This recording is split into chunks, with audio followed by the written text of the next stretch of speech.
in regard to Howard's End specifically, Hetty had found this archive, these photos of Edwardian men and women walking through the streets of London, and unlike a lot of the portraiture back then that had to remain incredibly stiff in order for the camera to take the shot, these were slightly blurry because they were action shots, and you see these kind of big black skirts striding,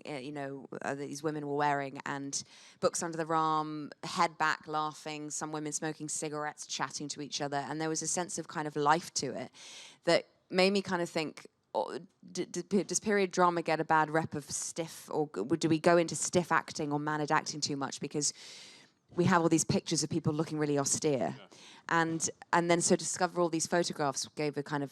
was a great kind of research tool for us, a great source of knowing that we could bring kind of naturalism to it and a realism to it, because that's how they would have breathed the way that we do. So yeah, and I think it's helpful a little bit to understand a bit of the time. If I'm saying something, if the character's saying something that's particularly resonant to a political or social situation that was happening then, it's often kind of good to find out what she's actually talking about if you don't know, and that gives you confidence in saying it a little bit. But each project requires kind of a different level of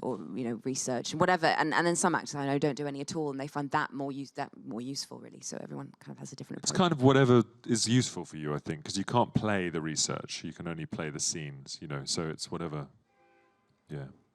is helpful.